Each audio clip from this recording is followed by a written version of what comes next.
ይህ ኢትዮጵያ ቴሌቪዥን ነው።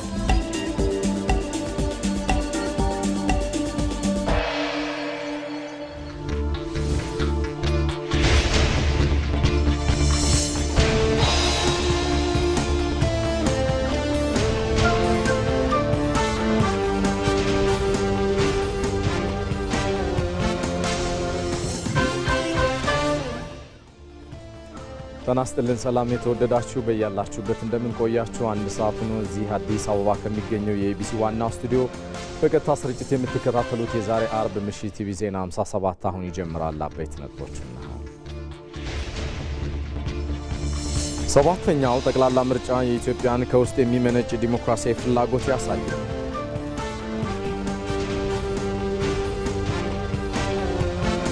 የአየር ንብረት ለውጥ ዓለማችንን ስጋት ውስጥ በከተተበት በዚህ ወቅት ኢትዮጵያ በአረንጓዴ አሻራ መርሃ ግብር ለችግሩ መፍትሄ የሚሆን ተምሳሌታዊ ተግባር እየከወነች ነው።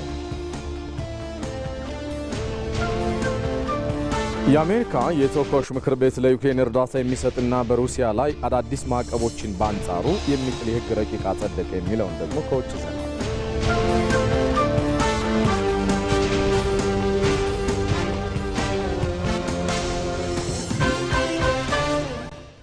ሰለሞን ኃይለ ኢየሱስ ነኝ። አብራችሁን ዝለቁ። ዛሬ 5 ዓመት አዲስ አበባ በአፍሪካ ውስጥ እጅግ ውብ ከሚባሉ ከተሞች አንዱ ይሆናል።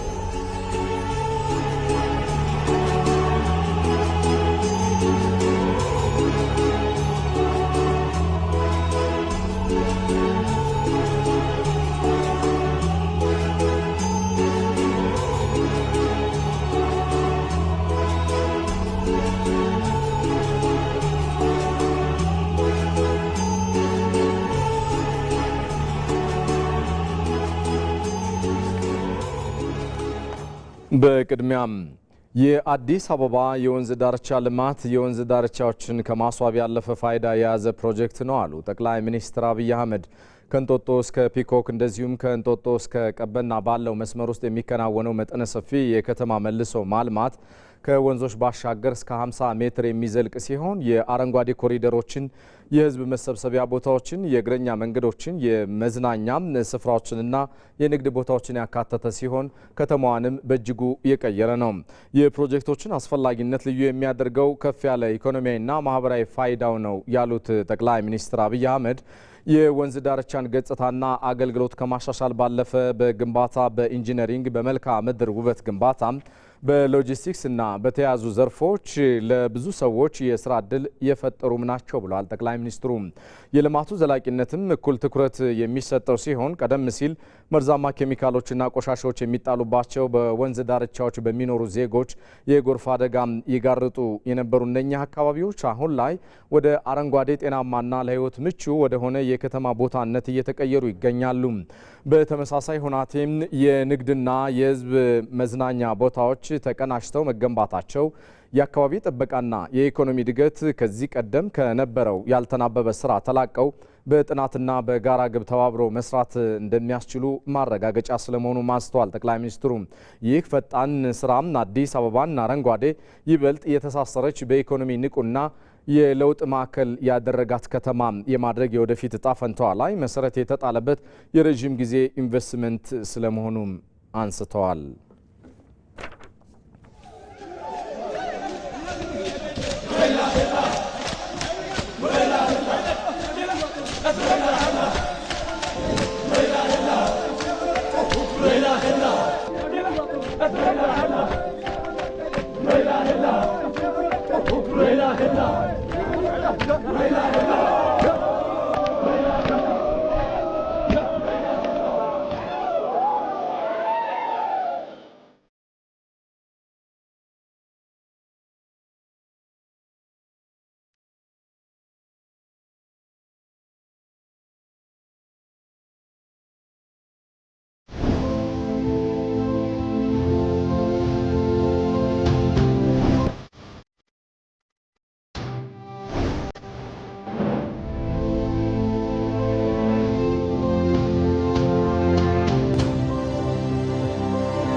ከሁለቱም ስጋቶች ጀርባ ግን የኢሳያስ እጅ የለም ወይ? ኢትዮጵያውያን አሳልፈው የሰጡት ወይ ደግሞ አምነው የሰጡት ባህሪ የለም። የቡርሃን መንግስት ትንሽ ተጠናክሮ ያኛውን ቡድን ማጥፋት የሚችልበት ደረጃ ላይ ከደረሰ ቦታ ቀይራ ይሄኛውን ተጠናክሮ ጦርነቶቹ እንዲነሱ ደግሞ በጣም የሚገፉ የውጭ ኃይሎችን ደግሞ እየተመለከትነው ነው። በጽምዶም በለው በሌሎችም አደረጃጀት ምንም እኮ መመርመር አያስፈልግም፣ ኢንቨስቲጌሽን እኮ አያስፈልግም። በግልጽ እኮ አሁን ዛሬ በትግራይ ውስጥ የታፈሱ ያሉ ወጣቶች እኮ በቀጭን ትዕዛዝ የሻዕቢያ ነው። 2382 ቃላት አሉት። ከዛ ውስጥ ስለ ኤርትራ ወይም ደግሞ ዶሜስቲክ ኢሹ ብሎ መጨረሻ ላይ የሚያመጣው 309 ቃላት ናቸው። የጽምዶ ባለቤት የሚገኘው ፖርት ሱዳን አይደለም፣ የሚገኘው አስመራ አይደለም፣ የሚገኘው ኢትዮጵያ ውስጥ አይደለም። እኔ ዳይሬክተሩ የሚመስለኝ የሻዕቢያ መሪ ነው። ደራሲው ደግሞ የግብጽ መንግስት ነው። ተዋናዮቹ ደግሞ የኛ የዋሆች ናቸው። የኛ የዋሃን ማለት የኤርትራ ህዝብ እውነት ለመናገር አደባባይ የነጻነት ቀን ተሰብስቦ ከሚያጨበጭብ ይልቅ ኢትዮጵያ ውስጥ ያለ ኤርትራዊ ይበዛል። የሀገር መከላከያ ሰራዊት እየተፈጠረ ያለውን እንቅስቃሴ ዓለም አቀፉ ማህበረሰብ ወይም ደግሞ የውጭው የዲፕሎማቲክ ማህበረሰቡ እንዲያውቀው በማድረግ ውስጥ ምንድነው ለኢትዮጵያ ሊያተርፍ የሚችለው? ግብጽ ልታስተካክልና አትችልም፣ ሱዳን ልታስተካክልና አትችልም፣ ኤርትራም ሊያስተካክል ወይም ሻዕቢያ ሊያስተካክልና አይችልም። የምናስተካክለው በራሳችን ነው። እንዴት ሰው ከካይሮ አዲስ አበባ ላይ የተረጋጋ መንግስት ሊፈጥርልኝ የሚችል ፍላጎት አለ ብሎ እንዴት ያስባል? ስለ ቀጠናዊ ትብብርና አብሮ ማደግ ፕሬዝዳንት ኢሳያስ ማውራታቸው የሚያምሩባቸው ጉዳይ የሚለውና ባህር በር ያስፈልገኛል የሚለው ጥያቄ እጅ መንሻ ይቀርባል። ቀይ ባህርም ለኤርትራኖችን ክፍት እንዳይሆን ታደርጋለች ግብጽ በራሷ ማለት። በምን ሞራል ነው ስለ ቀጠናው ሀገራት የምታወራው?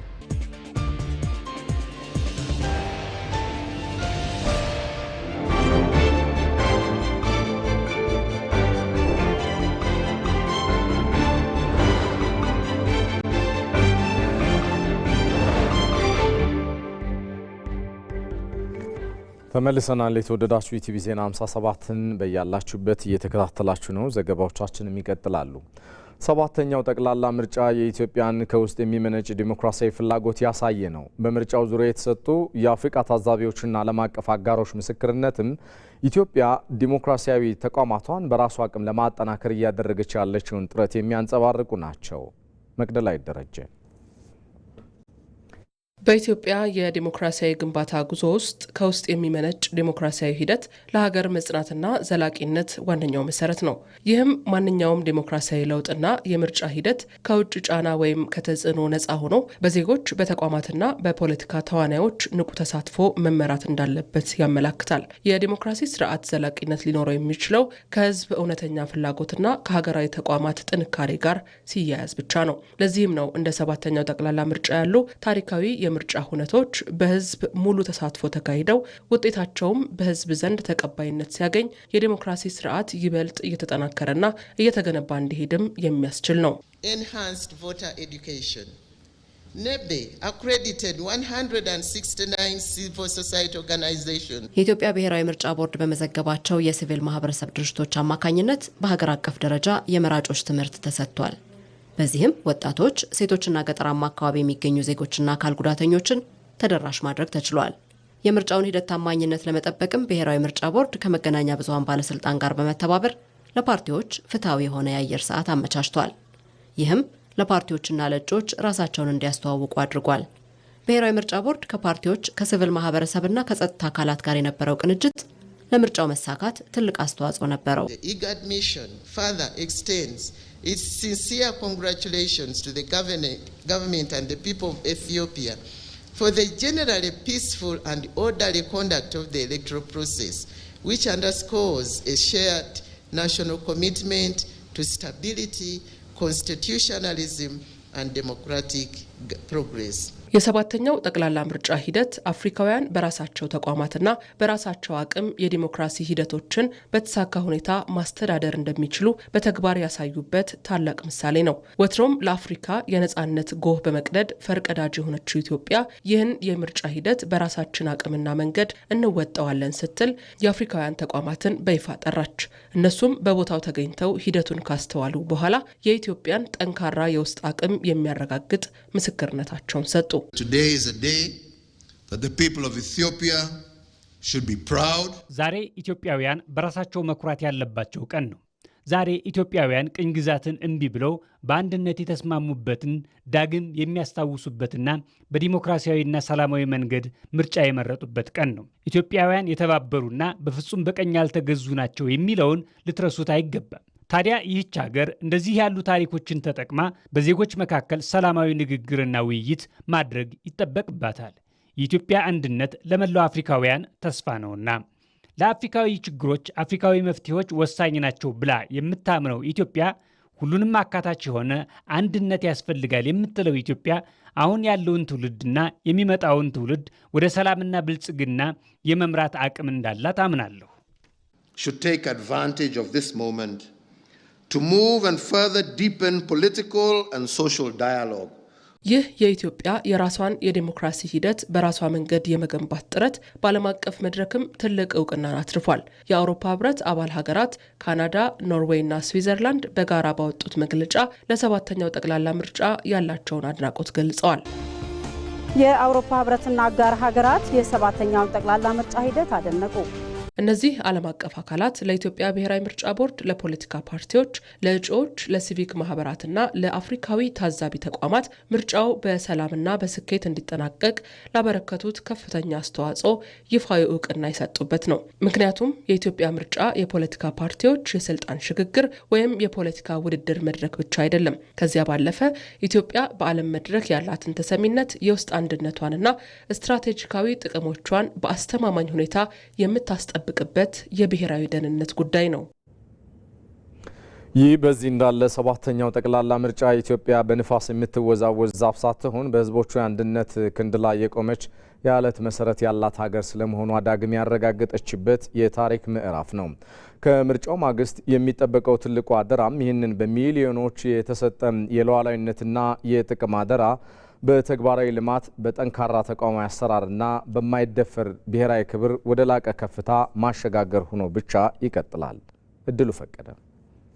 ዓለም አቀፉ ማህበረሰብና የጂኦፖለቲካ ተንታኞች አይናቸውን በኢትዮጵያ ላይ ጥለው በነበረበት ወሳኝ የታሪክ ምዕራፍ 7ኛው ጠቅላላ ምርጫ በታላቅ ብሔራዊ ንቅናቄና ስኬት ተጠናቋል። ይህ ምርጫ ተራ የወንበር ሽሚያ ወይም የፖለቲካ ኃይሎች የቁጥር ፍላጎት መለኪያ አልነበረም። ይልቁንም ከውስጥና ከውጭ የተቃጡ ሁለገብ ስትራቴጂካዊ ጫናዎችን የመመከቻ የሀገርን የጀርባ አጥንት የማጠናከሪያና የኢትዮጵያን ዘላቂ ብሔራዊ ጥቅም በማይናወጥ መሰረት ላይ የመትከያ የታሪክ አደባባይም ሆነዋል። በሚሊዮኖች የሚቆጠሩ ኢትዮጵያውያን ማለዳውን ወደ ምርጫ ጣቢያዎች ሲተሙ በእጃቸው የያዙት የምርጫ ካርድ ብቻ አልነበረም፣ የሀገርን ህልውናና ሉዓላዊነት የሚያጸና ታሪካዊ ኃላፊነት ጭምር እንጂ። የሀገርን ህልውና ለመፈታተንና ብሔራዊ ጥቅሟን አሳልፎ ለመስጠት የሚሰሩ የውጭ ኃይሎችና የውስጥ ተላላኪዎች ሴራ የጎላ በነበረበት ማግስት ይህ 7ኛው ጠቅላላ ምርጫ መካሄዱ ልዩ ትርጉም ይሰጠዋል። ዜጎች በማለዳው ብርድና ፀሐይ ሳይበግራቸው በረጅም ሰልፎች ውስጥ በመቆም የሰጡት እያንዳንዱ ድምፅ ለፖለቲካ ፓርቲዎች ብቻ የተሰጠ አልነበረም።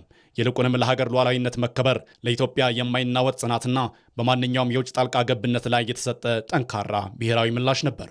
54 ሚሊዮን ህዝብ ወጥቶ ሀገሩን ለመገንባት በቁርጠኝነት መነሳቱ ለማደናቀፍ የሚመጡ የውጭ ጫናዎችም ይሁኑ የውስጥ ጫናዎችም እንደዚሁም ትርክቶችም ይሁኑ ጥላቻዎችን ለመደምሰስ ቁርጠኛ ሆኗል ማለት ነው። ህዝቡ መሮታል። ከነዚህ ነገሮች ለመውጣት ይፈልጋል። በአፍሪካ ቀንድና በዓለም አቀፍ መድረክ የኢትዮጵያን ስትራቴጂካዊ የበላይነት ለማዳከም የሚሰሩ የውጭ ኃይሎች ዋነኛ መግቢያ ቀዳዳ አድርገው የሚያስቡት የውስጥ አለመረጋጋትን ነበር። በመሆኑም ይህ 7ኛው ጠቅላላ ምርጫ ስኬት በቀጥታ ለኢትዮጵያ ዲፕሎማሲያዊ ግንባር የተሰጠ ትልቅ ኃይል ነው። የኢትዮጵያ ህዝብ ድምፅ ማናቸውንም አይነት የውጭ ጣልቃ ገብነትና ሉዓላዊነትን የመጋፋት ሙከራ ውድቅ ያደረገ፣ የታላቁ ህዳሴ ግድብን ስኬት ጨምሮ ሌሎች ዘላቂ ብሔራዊ ጥቅሞችን ወደማይመለስበት ከፍታ ያሸጋገረ ታሪካዊ ምላሽ ሆኖ ተመዝግበዋል። የዚህ ምርጫ ውጤት ለዓለም አቀፉ ማህበረሰብ ብሎም ለጠላትም ለወዳጅም ያስተላለፈው መልእክት ግልጽና ጠንካራ ነው። እሱም ኢትዮጵያ የራሷን ድል በራሷ የመወሰን ሙሉ ተቋማዊና ህዝባዊ አቅም እንዳላት የገለጠ ክስተት ሆኗል።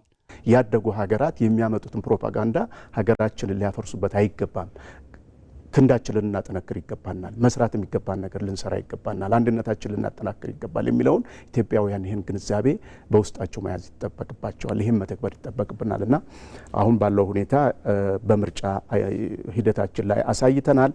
ሀገርን አጽንቶ ቀጣይ ሀገር ለመመስረት የሚያዋጣን ለጥላቻ ትርክት እጅን አለመስጠት፣ ለውጭ ጫና እጅ አለመስጠት፣ የቀረ ጥቅም ይቅር እንጂ ጥቅም አገኘሁ ብሎ ቤቱን ማፍረስ የለበትም። ኢትዮጵያዊ ይሄ ማሰብ አለበት ነው። አሁን ምርጫው ተጠናቋል። በሚሊዮኖች የሚቆጠሩ ዜጎች የጣሉት እምነትና የሰጡት ድምፅ ከምርጫ ካርድ ባሻገር ትልቅ አደራን ይዟል።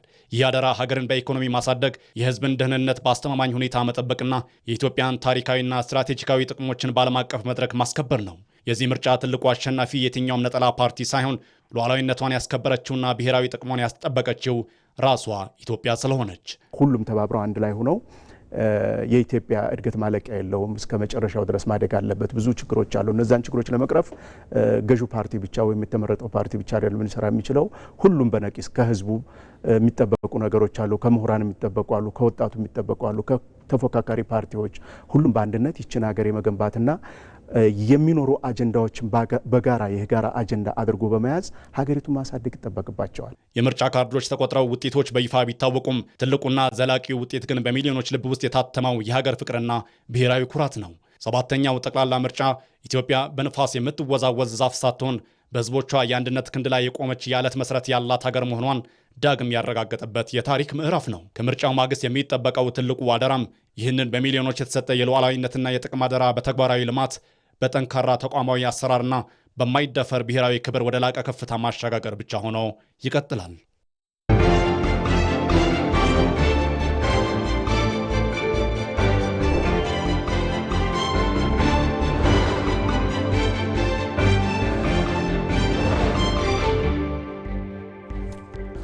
ከኢቲቪ ዜና 57 ጋር ናችሁ። የተወደዳችሁ ወደ ሌሎች ዘገባዎች ይሻገራለሁ።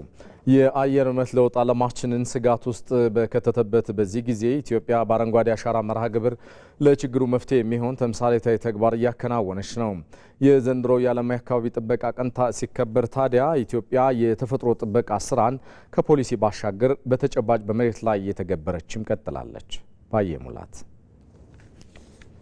የሰው ልጅ ከተፈጥሮ የተቸረውን ወርቃማ ጸጋ በጥንቃቄ ባለመያዙ መሬት ውበቷ እየደበዘዘ በረሃማነት አድማሱን እያሰፋባት ትገኛለች። የዓለም የሙቀት መጠን በከፍተኛ ፍጥነት ማሻቀቡ፣ ድርቅ መሬትን መፈተኑና ውቅያኖሶች መናጣቸው ተፈጥሮ በአየር ንብረት መዛባት ምክንያት የደረሰባትን በደል የምታሳይበት አደገኛ ምላሽ ነው። ይህ አሳሳቢ ክስተት መላውን ዓለም ስጋት ውስጥ የሚከትና የተፈጥሮ ጩኸት ነገን የማይጠብቅ አሁኑኑ ድረሱልኝ የሚል አስቸኳይ ጥሪ ነው። ይህም የአየር ንብረት ለውጥ የደቀነውን የህልውና አደጋ ለመቀልበስ በሰነድ ላይ የሚሰፍር ፖሊሲ ብቻ ሳይሆን ወደ መሬት የወረደ ፈጣንና ተግባራዊ ምላሽን አሁኑኑ እንደሚሻ እያስታወሰን ይገኛል። ኢትዮጵያ ታዲያ ይህንን የተፈጥሮ ስብራት ለመጠገን እየተጋች ያለች በግንባር ቀደምትነት የምትጠቀስ ተምሳሌት ሆና አቁማለች። በኢትዮጵያ በየዓመቱ የተራቆቱ አካባቢዎችን በማከም ምድረ በዳ የነበሩ አካባቢዎች የነበራቸውን የተፈጥሮ ሀብት እንዲመልሱ እየተደረገ ነው። በአረንጓዴ አሻራ ችግኝ ተከላ መርሃ ግብርም ለራሷ ህልውና ብቻ ሳይሆን ለዓለም አቀፉ የስነ ምህዳር ሚዛን መታደስ አዲስ እስትንፋስ እየዘራች ነው። በ2011 ዓ.ም በጠቅላይ ሚኒስትር አብይ አህመድ ሀሳብ አመንጭነት የተጀመረው ብሔራዊ ንቅናቄው እስካሁን ከ48 ቢሊዮን በላይ ችግኞች እንዲተከሉ በማድረግ አዲስ ታሪክ አስመዝግቧል። የሀገር ህልውናን የማስቀጠል ትርጉም ያለው ይህ የአካባቢ ጥበቃ ስራ በተለይም ለአየር ንብረት ለውጥ እጅግ ተጋላጭ ለሆነችው የአፍሪካ አህጉር ታላቅ መፍትሄ ሆኖ ቀርቧል። የአፈር መሸርሸር ቀንሷል ሲባል የኢትዮጵያ እንደ ሀገር ኤግዚስት ማድረግ ተስፋ አለው ማለት ነው።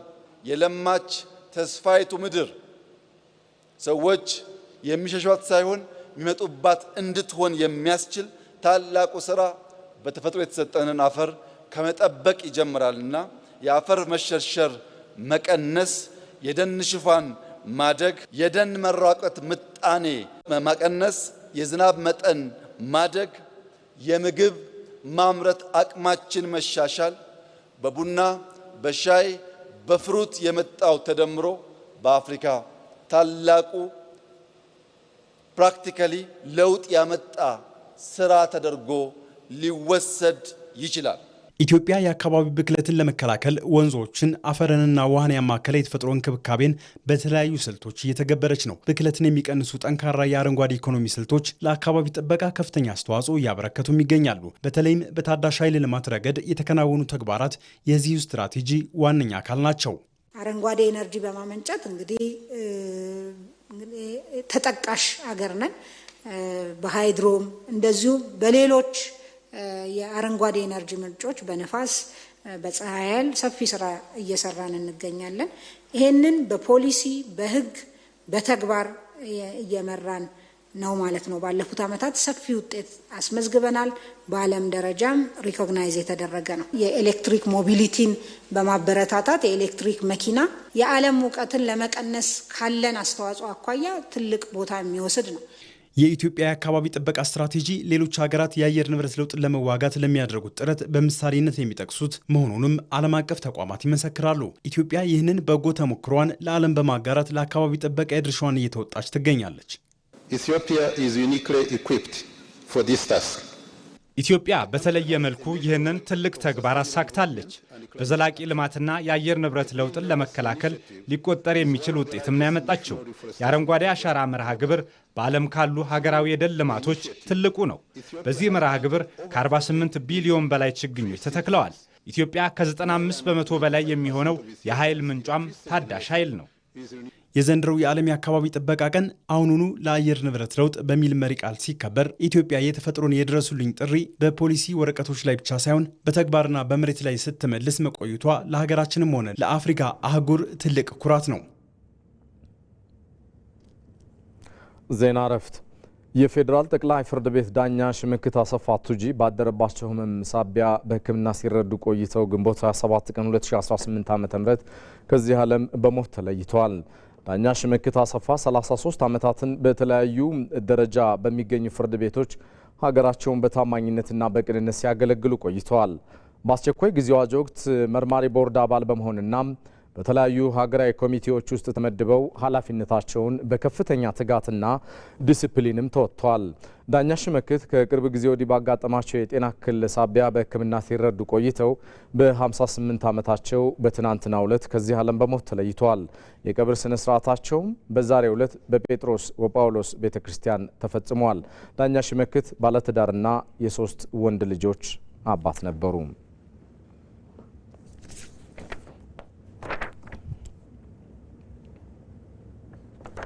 የውጭ ዜና። የአሜሪካ የተወካዮች ምክር ቤት ለዩክሬን የሚሰጠውን እርዳታና በሩሲያ ላይ የሚጣለውን ማዕቀብ አጸደቀ። የአሜሪካ የተወካዮች ምክር ቤት ለዩክሬን እርዳታ የሚሰጥና በሩሲያ ላይ አዳዲስ ማዕቀቦችን የሚጥል የሕግ ረቂቅ ነው ያጸደቀው። ይህ አንዳንድ የሪፐብሊካን ፓርቲ አባላት የፓርቲያቸውን መሪያቸውን በመቃወም በፕሬዝዳንት ዶናልድ ትራምፕ ላይ ያላቸውን ተቃውሞ እያሳዩ መሆናቸውን የሚያሳይ የቅርብ ጊዜ ምልክት ሆኖ ተወስዷል።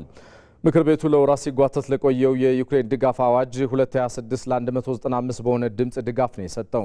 የሕግ ታዲያ የጸደቀው ጥቂት የሪፐብሊካን አባላት በዲሞክራቶች ላይ በመተባበር ኮንግረሱ የጦርነት አዋጅ ካላወጀ ወይንም ወታደራዊ ኃይል እንዲጠቀም ካላዘዘ በስተቀር የአሜሪካ ጦር ከኢራን ጋር ከሚደረግ ማንኛውም ወታደራዊ ግጭት እንዲወጣ የሚያስገድድ ውሳኔ ባሳለፈበት ማግስት ነው። ዩክሬን ድጋፍ አዋጁ የዩክሬን ከጦርነቱ በኋላ መልሳ እንድትገነባ የሚረዱ እርምጃዎችን ያካተተ ሲሆን ከ1 ቢሊዮን ዶላር በላይ የገንዘብ እርዳታና እስከ 8 ቢሊዮን ዶላር የሚደርስ ቀጥተኛ ብድር ለኪየቭ መንግስት የሚፈቅድ ነው። በተጨማሪም በሩሲያ የፋይናንስ ተቋማት በነዳጅና ማዕድን ዘርፎች እንደዚሁም በሩሲያ ባለስልጣናት ላይ ጠንካራ ማዕቀቦችንና የውጭ ንግድ ቁጥጥሮቹ ይቀጥላሉ። ዘገባው የሮይተርስ ነው። የተወደዳችሁ ለሰዓቱ ያልናቸው ዘገባዎቻችን እነኚህ ናቸው። በቀሪ ደቂቃዎቻችሁ ከተመራረጡ የቢዝነስና የስፖርት ዘገባዎች ጋር ትቆያላችሁ። ምሽት 2 ሰዓት ላይ በሌሎች ተጨማሪ ዘገባዎች እንመለሳለሁ። ሰለሞን ኃይለ ኢየሱስ